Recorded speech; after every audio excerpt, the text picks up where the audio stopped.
I tried waking you up, actually, from the only time you get to sleep, which is right after your show. Yeah. I tried calling you multiple times as though it was an emergency. I was like, hey, man, wake up. Because the Blue Jays made a trade for Myles Straw. Yeah. They took on what was $12 million to free up $2 million of international signing money. Yeah. And I immediately went into a fervor. I had been pretty calm about the Sasaki stuff. I wasn't even crazy about Sasaki because I had watched some breakdown videos of him, and there were enough trouble signs for me where I went, okay, obviously you would love to have this guy. It would be very exciting to have this guy. But I think he's just a touch overhyped. He's not nearly what Yamamoto is, for example. And Yamamoto was amazing last season. But yeah, this guy's going to be a bit of a work in progress. He's 23. But the idea is you were going to bring in a 23-year-old who would have picked the Toronto Blue Jays out of every destination, and that it would have finally validated all these like sports complex pitching blah, blah, blahs that they've invested in. And, oh, wow, they've been working on this guy for 3 seasons. And then it gets revealed that Bo Bichette and Dalton Varsho are there, which made me think, like, wait, is Bo in for the long term? Are we being completely misled on what's happening here? Why would they ever trade for $12 million of genuinely the worst hitter in baseball? Like, no, beyond the worst hitter. But that's saying, why he wasn't in baseball last year. But that's what I'm saying is normally when you say like he's the worst hitter in baseball, it's hyperbole. This is not hyperbole this time. This is actually the worst hitter in baseball. Yep. And they took him from the team that the guys that run the front office here used to work for after they already took over $100 million from the guys they used to work for. And so to do a move like that, my brain goes into, again, a full-blown, he's on the plane. He's coming to Toronto. Nobody would make this move, especially given the fact that they don't have to make the move until they know that they could pitch this to him and say, hey, we are willing to give you an extra $2 million if you're willing to come here. So they made the move, and logic dictates that there's just no way that they would ever do this, especially since it puts them over the competitive balance tax. It shrinks their second window of, or their second tier of the competitive balance tax.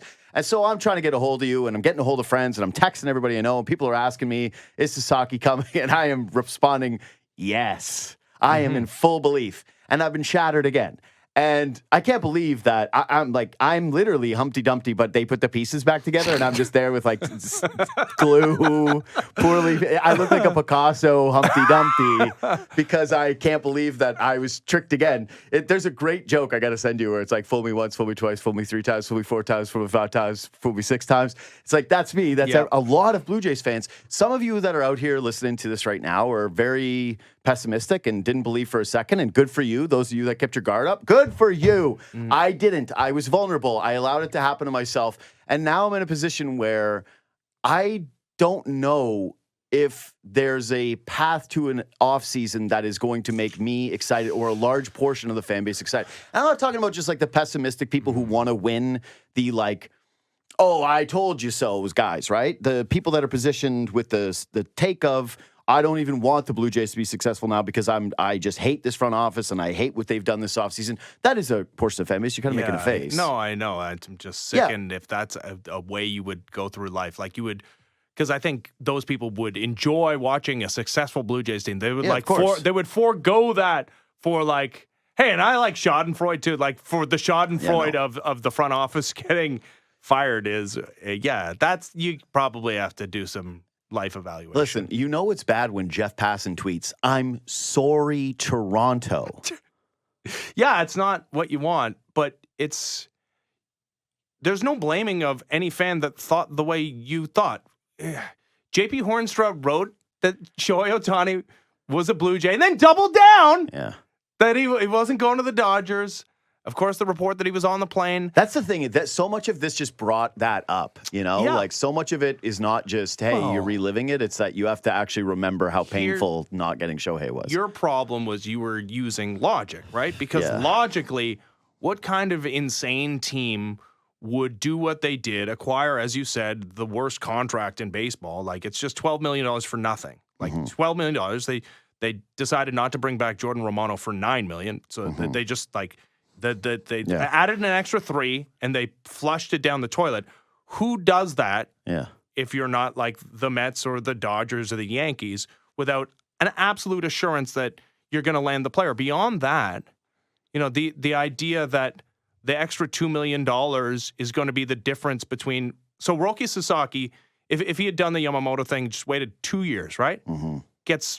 And by the way, like professional athlete contracts are going, I don't know, $400 million he's foregoing by coming over to North America right now, as opposed to waiting until he's just a full-fledged free agent. The idea that $2 million, like he chooses your team. He says, Blue Jays, you did it. Yeah. You've courted me for so long, and your player development complex is so amazing, and I'm so excited about the future.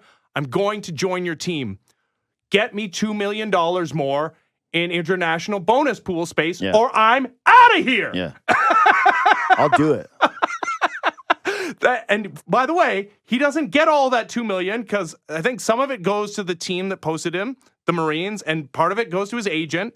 And if he wanted the money, he just has to wait 2 years, and he gets hundreds of millions of dollars. Yeah. The idea that the Guardians convinced you to such a degree that this deal was not going to be on the table in a day, because it was the next day that you were so... Yeah, like the Guardians were going to be like, this is now or never, baby. It's like, we're talking to the Dodgers. We got the Dodgers on the line. Yeah. We got them on the line. And what's the best part is, like I've seen this from multiple high-level baseball people, that the Guardians trade, they're calling it the best move of the offseason. Well, of course. For a Guardians team that is like every single dollar counts. Like it is very, very important to them.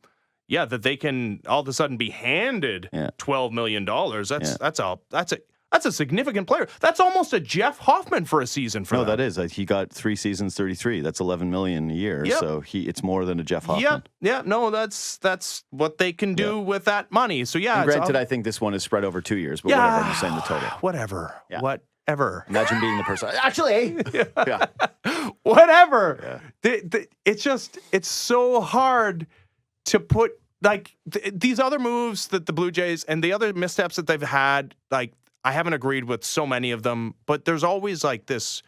Yeah, well, if you consider it from this angle, and boy, the free agent class last year really wasn't very good. And like, what would you have preferred, that they hamstrung themselves with Cody Bellinger or Jordan Montgomery? Like, no. Like, actually, I know it was stupid to fix an offense with bringing back Kevin Kiermaier and Isaiah Kiner-Falefa and Justin Turner, but what else were they supposed to do? They kind of put themselves in this hole, and who was... like when Bassett did the thing of we didn't have a plan B to the Shohei thing, I actually think most rational thinking people looked at that and said, we know that it could have been splashier. Maybe there was something or another move, but ultimately...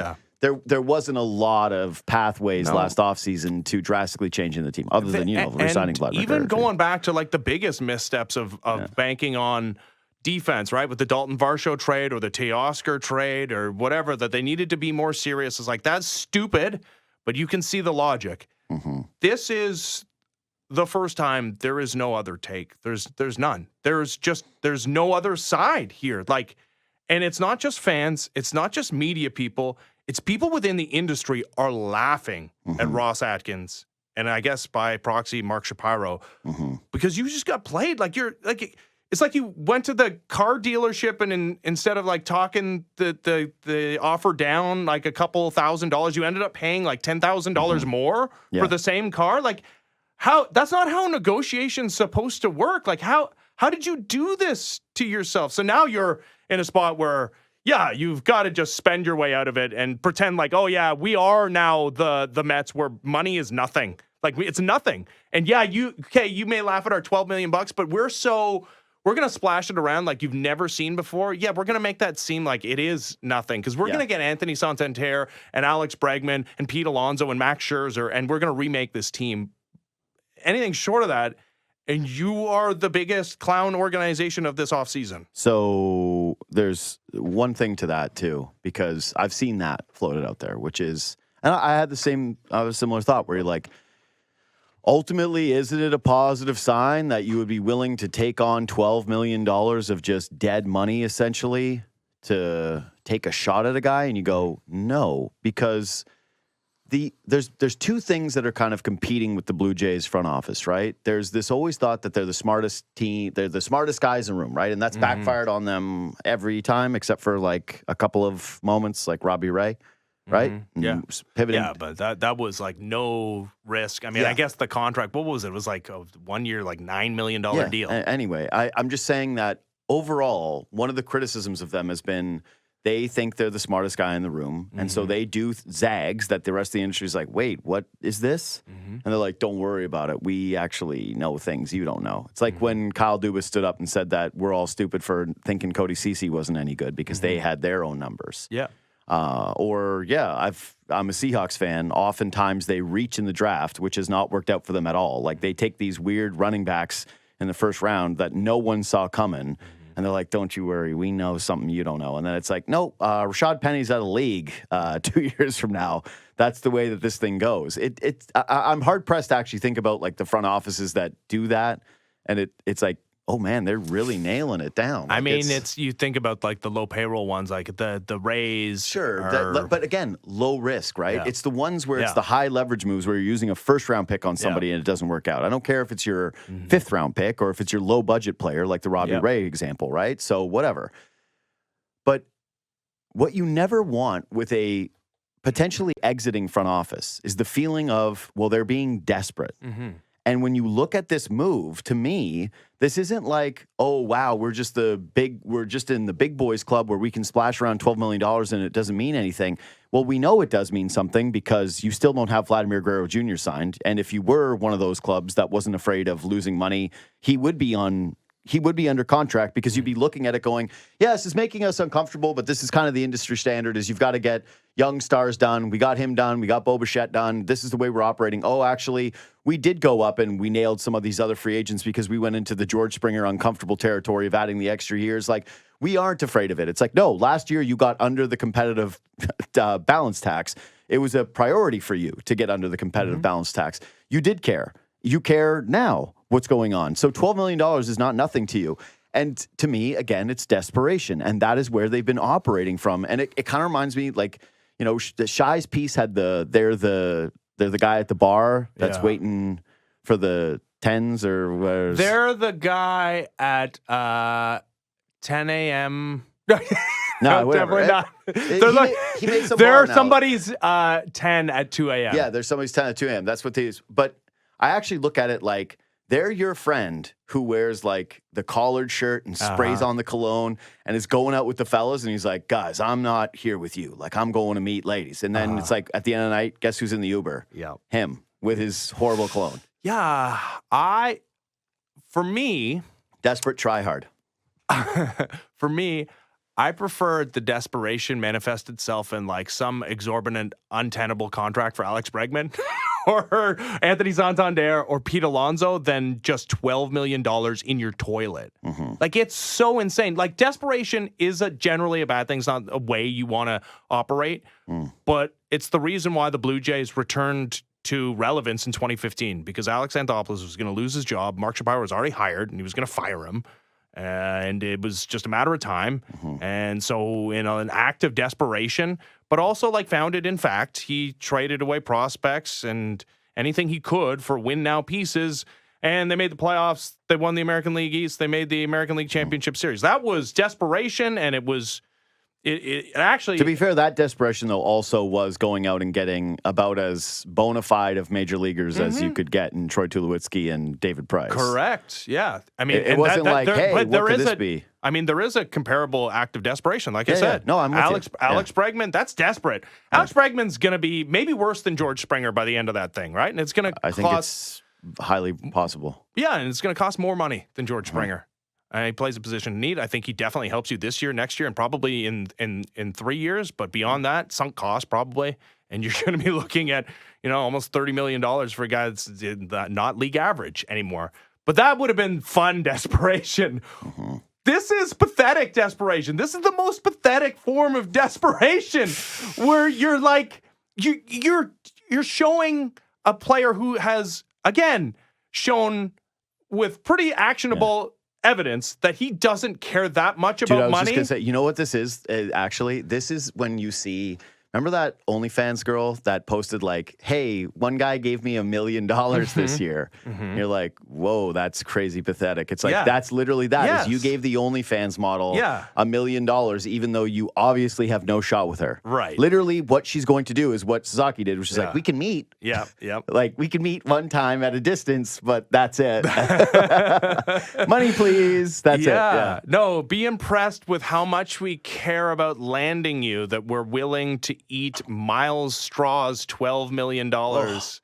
Again, for the $2 million extra of competitive or of international bonus pool money. It's insane. And I'm trying so hard to see the other side of it. There is no other side. It's just, there's none. No, it's there's no other side. And it's like, I talked to Ben Nicholson-Smith today about it, and he's like, yeah, their thinking was that there are these other deals out there that would have cost them actual prospects to get that $2 million. But yeah, obviously the pushback is, so just call Cleveland's bluff that this deal is not going to be available in the next day. You think they're going to be unwilling to offload Myles Straw? Yeah, do you think these other teams are still going to want to open up that space by eating Myles Straw if they don't have Rōki Sasaki? It's just a wild. You have to go through so many hoops in your brain to get to the spot where you're like, well, I don't agree with it, but I can. There's none. Like, none. Where is it? No, there's none. They got tricked. Like, they flat out got tricked. They got fooled, and the fan base once again suffers. So that brings me to kind of the point I was driving at, which is I'm talking to the rational, level-headed person that is not just staking a position and gutting it out regardless of the outcomes here. And I think that there are two sides to that, right? Like, there are definitely the people who are like I saw some tweets when Sasaki didn't come, like, immediately, like, you know, there's a few of the accounts and people that are like, oh, the Jays, what do you want them to do? And you're like, okay, yes. Like, how is this Ross's fault? Like, it's pretty obviously their fault. But then there's the other side, which is the, like, I told you, Blue Jays stink. Why would anybody come here? People DMing me about the clown makeup. And I'm like, yeah, that's fine. But for the rational, the average fan, the person who's just like, yo, I want this team to be good. I like to go to the ballpark. I like watching Blue Jays games. I root for this team. I'm listening to this segment right now, and I'm hoping just to be excited about going to the ballpark this year. And not just for renovations, for the actual product on the field. Do you think there's a path to excitement? Like, are you going to be excited? Because Jim Bowden put out there that he thinks that the Jays had a path to 2 of the 3 guys, and that included Sasaki, which means that he thinks there's a path to Bregman and Santander. Like, does that genuinely excite you, or has this gotten you to a place? Because for me, I will admit that the disappointment of this has changed my outlook a bit. And part of it is because having just an older baseball team without Vladdy re-sign, I guess the path to me does start with, anyway, I'll let you answer it first. Yeah. Vlad re-signing, of course, changes everything, right? That's number one. Not for, like, immediate gratification. Yeah, it is for me. Not for me. Because a team with Anthony Santander and Alex Bregman in 2025 is pretty good.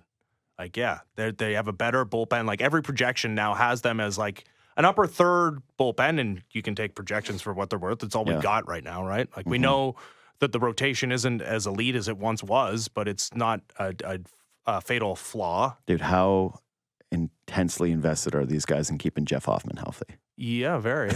Like, if he turned out to be another Kirby Yates, like, they're like, oh my God. Also, like, underreported, and Ben doing some great reporting over the weekend that they were in on Tanner Scott. Like, it's just like, yeah, sure, they were in. I know, but does that mean?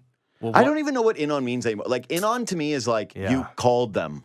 Yeah. Like, you called them. Great. Like, made an offer. They're in on everybody. But I think it means something different when Ben's reporting it, as opposed to, like, if it's John Heyman who's saying, hey, the Blue Jays are in on it's like they're in on everybody according to him. It's really hard for me to believe that you're in on someone when he signs with the Dodgers. You know? Like, but that's, everybody it's signs like with the Corbin Dodgers, Burns one where it's like, yo, they were in on him, and then he wanted to go home, and you're like, okay, you were in on him. It's like, yo, hey, Tanner Scott went to the Dodgers and stayed in LA. It's like, for more money. Yeah, it's like, yo, you're Jeff in on him. Like, yeah, for sure. And you already told everybody that Jeff Hoffman's the closer, and that's part of the. That's what I mean. Anyway, sorry. Like, I believe Ben's reporting that they were in on him, but I'm just saying, like, I don't know. That word to me is now just like a nebulous nothing word. Yeah, it depends on what your definition of in is. Yeah. But checked in. They were in. Yeah. So a team in 2025, even without Vlad and Bo extended, and I want to clarify that I think a Vlad extension would be a good idea, even at $450 million, because I think it's good. And I think a 27-year-old with the possibility of reaching the offensive highs that he's reached, I don't care what position he plays, because he can play crappy third base if you want. You want him to play like Rafael Devers third base, he can do that. Well, I don't want him to play third base. No, but he could. But what I would say about the Vladdy thing, I will put it out there, is this. Whatever the Jays were to sign him to, I think he could have gotten more in the offseason. Yeah, I already have said this multiple times. If I was advising him and the idea was to make the most money, there's no number. No number. Yeah, there's no number. We're going to see. Yeah. Like 800 million, I guess. Like maybe. Yeah, all right. I would go lower than that, but yeah, there's definitely crazy numbers. But the point is basically nothing that the Blue Jays are ever going to offer you. Even the things with the 4 to me make no sense. He could easily, not easily, but he could make $600 million. Yeah, the Mets are going to be in on him. The Yankees are going to be in on him. The Dodgers might be in on him. Yeah. Like, huh? Yeah. The Red Sox are obviously going to be in on him. Yeah. Yeah. No. Like, duh. You shouldn't sign. But anyways. That being said, that's a 2026 problem. Well, and if you're his team, you'd be thinking, even from the Blue Jays standpoint, like they're going to get more desperate when we're actually bringing offers across the table, and they're like, "Oh my God, we got to keep this guy to save face." Yep. For 2025, I'd be very excited about a Blue Jays team that had Alex Bregman and Anthony Santander, and more than Bregman Alonso. Either 2 big bats. Okay. So any 2 of the 3. And I don't care if it's Alonso and Santander. It's not ideal. Like positionally, Santander makes sense because he plays the outfield. And positionally, Bregman makes sense because... he plays it poorly, so it's so like, what? who cares? No, I'm just saying that to me, Santander and Alonso from like a, positional thing, it's like no difference to me, really. As opposed to Bregman? No. Bregman is a different thing. I'm saying if you're comparing Santander and Alonso, I've flip-flopped 50 times. I think if you sign Anthony Santander, he'll be spending a lot of time at DH. Yeah, that's what I mean. Like, because they got to work Myles Straw. Buddy, it's scary to think about. Straight up, like you can't play him. You gotta like make the world forget that he exists. Yeah, you got to try and find a taker for his money. Yeah. You want prospects? Dalton Varsho is going to miss like the first month of the season too, right? Like, so they're going to be in need of outfielders. Yeah. Anyways, no, it was a calculated move. They got him because they were like, you know what? What would it be like if you paid Bradley Zimmer $12 million? Anyways, don't be stupid, okay? A baseball team with this rotation, which is not like upper level, but like yeah, it's not bad. It's not a bad rotation. Steamers projections have them at like 25. Okay, I don't buy that. I think they're going to be good. I'm just mentioning it. Yep. No, because and you're right to do so, because I mentioned the same projections about the Blue Jays bullpen, which says it's going to be top 10. Yeah. Like, I think it's fair to say that they'll be league average or maybe in and around league average. I think on paper the Blue Jays bullpen is good, but the thing about bullpens is like, we got to see it. Who the hell knows? Yeah. On paper, Eric Swanson going into last year would be great. Bowden Francis, total unknown. Yeah. Like, I mean, the way he finished the season, and for as long as that continued, like, if you get even a modicum of that for 30 starts, that's a Cy Young candidate. And to throw next to Jose Barrios, who I think we know what he's going to be. Chris Bassett has all the motivation in the world to have a great season going into a walk year. And Kevin Gossman, after being injured to start the season, kind of figured it out. Anyways, all besides the point. But you throw Alex Bregman and Pete Alonso, or Anthony Santander and Pete Alonso, or Anthony Santander and Alex Bregman, and you, I think rightly, I hate the internal improvement stuff, but I don't think Bo's going to do that again. Do you? Like, I don't think Bo is now broken and is some, like, lost. He's just not good anymore. I think he had a very injured season. We've seen him have horrible starts like he had last year and bounce back and be the same dude. I think that the likelihood he will be that guy. Yeah. And you got Vlad, who, like, in now that he's done that thing twice, you think about, like, the 2022 season very differently, or at least I do. Like, I view that as, like, the floor for this guy, which is a well above average offensive. Like, that's a good team, man. That's a very good team, and gets me excited and does put me further along the line of forgetting this debacle. But do I think that's going to happen? No, I think they're going to land one of those guys, and frankly, that's not enough. So I'm with you on a lot of that. Here's what I would say. If they get 2 of the guys, right? Like, and again, we're talking Bregman and one of the 2 bats. Mm-hmm. And then they added a starting pitcher that gives them a little bit of depth, right? Max Scherzer's interesting to me. Like out on a flyer, it's like a 1-year deal. It's probably going to cost you double digit. It's probably going to cost you the Myles Straw money in 1 year. Yeah, because what a Verlander got $15 million. Yeah. That's what I mean. It's literally the same deal. Sure, I guess. Like I just I get the idea of the pitching staff getting like older. I don't care. Sure, but anyway, to your point. Getting 2 or 3 guys, I'd be excited about their potential to win games, right? Yeah. There's no doubt, and make the playoffs and all that. But the stuff that you mentioned with Bo and then also Vladdy, that is the kind of stuff where I go, that would hurt as well, though, because if Bo has an awesome season and Vladdy has an awesome season and neither guy has a contract extension and the Jays are looking good, you're actually going to, like, it's impossible to separate those things now as a fan. Like, you got to be... I don't know what kind of level of showing up to a Blue Jays game fan you have to be to just like be able to completely disassociate yourself, like you're in that show Severance where you like part of your brain is cut out and you don't think at all about Bo Bichette leaving or Vladimir Guerrero Jr. leaving as they're putting together good seasons. So to me, the only path towards excitement is with 3 of the outcomes. You need the Vladdy extension and you need 2 of those 3 marquee free agents. And maybe it's even a 4th because I don't think the pitching is going to be good. I just don't. I think that there's too many question marks. Like, there's too many people that are down on Bowden Francis. I don't think he's a special arm. I think he's a fine arm. I don't think he's a special Cy Young candidate. You haven't seen Alek Manoah working his way back? He's getting healthy. I'm not doing that anymore. I'm sorry. Like, that's a bonus. But the idea that, like... Ricky Tiedemann, he's like just a... So I mean, a healthy season away. Yeah. So I mean, Elvis Martinez, you're forgetting about him. No, I think the starting pitching is going to be fine. Like I don't think it's going to be like a disaster. But I don't think they're going to all of a sudden be looked at as the envy of baseball like they once were. No, I think those days are probably long gone.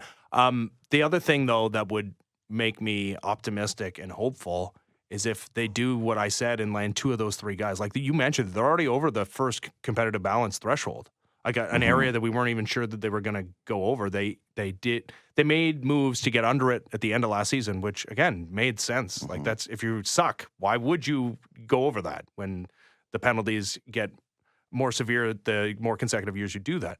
But if they're already there and they're signing 2 of those 3 guys, they're past the second. Like then we are into the area of, okay, like the spending thing is totally different than we ever thought, right? Like then it's not just it's a conspiracy theory. What? These guys, they were like, we don't know what we're doing. Blah, blah, blah, blah, blah. We're all bumbling fools. But really what they were doing was a genius plan all along, which was that they got the Myles Straw money. And then they were like, well, we're in for a penny. We're in for a pound. And then they set committed. Yeah, then they set a precedent because they're like, we can't look like the greatest fools who ever walked the face of the earth. We need more money. And then they get more money. And then it sets the precedent of being like, we are a team that goes to the competitive balance tax. And then all of a sudden the Blue Jays moving forward are a team that has now changed their spending from being a top 10 ball club to actually being a top 5 ball club. And that all the way it was worth it because they actually became one of those teams. There we go. Well, there's a couple steps there that are like confusing. I said. Here is the reality though. If you spend and people show and you win, like win big, like there's happy. There's happy, and there's money to be made. There's like spend equals win equals happy. 15 and 16. I would love to look at the numbers and see what kind of a windfall that was financially for Rogers and the Blue Jays to have excited the fan base to that degree, and the like anticipation of the 2016 season off the charts, man. Sure. Can I tell you the second part of this though? And I'm not trying to be like Debbie Downer here. I'm really not. But why are you here if your only thing is that you'll just like spend? It's not supposed to be your thing. Yeah. Like what can't anybody do that? Like literally, you remember do you see the clip of the Giants owner's kid, Mara's kid on the couch where he's like, we should draft Jaden Daniels. And it's like, literally, you could pick any Blue Jays fan off the street and be like, hey, what should we do now? They're like, we should just spend for Pete Alonso and Alex Bregman. It's like, great. Anybody can do that. It's like the reason the Dodgers are so attractive to teams is not just because they have the money. That's obviously a huge part of it. But they're a heavily taxed state, right? It's a huge taxes there. Yeah, just as much as Canada. Yeah. Like there's no discernible difference between exactly. the two. One of the things with the Dodgers is that everyone feels like their organization top down is brilliant. They draft well, they develop well, they've had a ton of successes there. Yeah. Like they're the envy of the league, not just from the pocketbooks, but from the brains of the organization. And like there is no fixing that in the offseason. Oh, the buddy. idea of like, the cat's out of the bag with like a successful tenure for this front office. Yeah. Like it can result in wins, but it's been a nightmare. That's what I mean. It's like there's almost like it's a little bit of a selfish choice. Like you get these guys and they spend, and then they have a good winning season, and all of a sudden, no, you don't care about the idea of those two guys getting extensions. Because ultimately it's a score. It's scoreboard. It's about scoreboard. And that one year they like what's the scoreboard scenario here? I guess I'm playing it out. I'm playing like, it out. If they won, they finally win a wild card game, right? Because they're not going to win division no matter what they do. Okay, so. Yeah, so this is an interesting scenario. Like they signed two of those three guys. Yeah. They have this insane payroll. Don't re-sign Vlad. Don't re-sign Bo. Chris Bassett's headed out the door. Just got one more year of Kevin Gausman. Yeah, where you're inching closer to the end of the George Springer thing. But like this thing has the potential to go off the cliff. You win 89 games. You make a wild card, and then you go out in the wild card round. That's not what I'm talking about. What if you win the wild card round? I don't care. You have to make a World Series. If you're not winning, if you're not winning 100 games, or winning the division, playoffs. The way baseball is now, I don't care. That's what I mean. It's like you're right. Winning 100 games would actually make me go, Or somewhere in the mid 90s, if you win the division, like you said, or like say, okay, the Yankees are just like otherworldly 105 win team, and you win 97, and you're a wild card team, but you make the American League Championship Series, like. Man, I'll know a successful season when I see it. And winning 89 games, being a wild card team because anybody makes the playoffs. Because the Tigers fell off. Yeah, and you bow out meekly, and that's not winning. And then that's certainly not worth waving goodbye to Vlad and Bo and then being saddled with the contracts for the old guys. Yeah. Like, that's not what I'm talking about. But yeah. That's the biggest part, by the way, when people try to make the argument of like, oh, well, they just lost in a couple series to the Mariners and the Twins. Like, if things go differently, how much are we feeling? It's like, no. It's the records and the positions that they were in during these windows of what they were supposed to be, not like the fact that they ended up losing coin toss games to the Twins and to the Mariners. Win the division and you don't have to worry about that. Exactly. So it's like, no. People, I feel like they missed the point on so much of that. I think it's a lot of... Well, it's weird because usually those positions are actually taken by like hardcore baseball people who are like, the playoffs are percentages and it's just about sample size. And you're like, okay, but what about the sample size before? Yeah, the regular season. Where are the division titles? Where are the banners that they're hanging at Rogers Center for all the division titles? But if the bullpen was good and they didn't have a bad shortstop, and if they had this, you're like, yeah, I guess if like 100 different things happened, the Jays would be good for sure. Like, what are we doing here? They were extremely healthy last year outside of like Bo got hurt. That's a big one, but that's one dude. I just think it's always so funny. Like, imagine someone doing that on the opposite side. Like the nerds who do the like, oh, well, if this happened and if this happens, like, okay, what if they won, right? And you're like, yeah, but if Bo Bichette would have got hurt, the Jays wouldn't have won. You're like, okay. Yeah. Man, if Vlad wasn't any good, then you guys wouldn't have won. Like, yeah. But, okay, so the opposite. So say they don't extend Bo and Vlad, but they sign all those guys to right now, I think they need a catcher, a third baseman, an outfielder, a starting pitcher, and a DH. They're not getting a catcher, right? They're riding and dying with Alejandro Kirk and Tyler Heineman, right? Like, that's what's happening. So you just, so it's Tyler Heineman's season. Sure. Cool. Whatever. For the team that needs offense, literally just being like, this guy will literally never hit. Him and Myles Straw, belly to belly. Get ready. They're better off than a lot of teams at that position. It's not as good as we once thought with Alejandro Kirk. Anyway, keep going. Okay, so whatever. You sign all the bad contracts that are going to look bad beyond this year, and you don't extend Bo and Vlad, but you win 95 games, you win the division, you make a World Series or an American League Championship Series.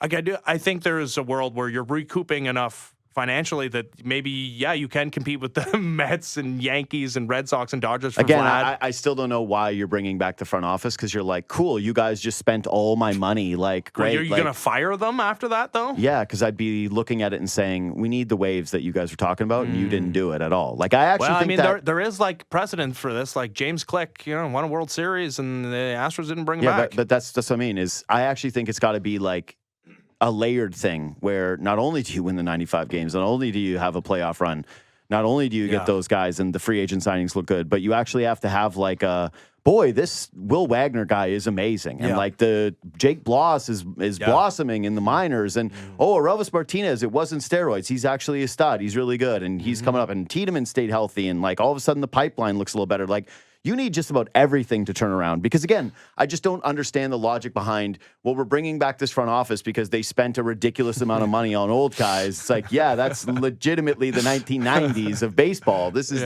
and it's not like it's not going to be predictable when Anthony Santander, who had a career year at 30 years old, pumpkinizes even as early as this season. Like, do I expect him to be as good? Like, I would hope. I wouldn't say it's any guarantee. Yeah. And Alex I flip-flop Bregman, so much on who I want, Alonso or Santander more. Like, I think I was like, anyway. Alonso is the more likely to hit you a bunch of bombs. Yeah. Like, he is the more consistent producer, okay? Yeah. And I don't know, price-wise, I think they're pretty comparable. Like, Yeah. I really do. And positionally, I guess, Anthony The bat Santander speed can stuff play. is a little scary. Well, Pete Alonso's 93rd percentile in bat speed. I know, but it's declined. Anyway, I just look at him as big, cumbersome guy. I don't know. I don't know. He gives off that air. Yeah, I mean, he's got slow. a career OPS in the playoffs over 1,000. Yeah. If you want to talk about a stat that you're going to be juiced up for. I am juiced about that. Yeah, he had a down year. First year of an OPS under 800 last year. His OPS plus was exactly the same as it was in 2023 last year. So. All right. Quick break. Subscribe to this podcast. Leave 5 stars. Follow me on Twitter and Instagram at JD Bunkis. It's at Sportsnet. Ben, reach out anytime.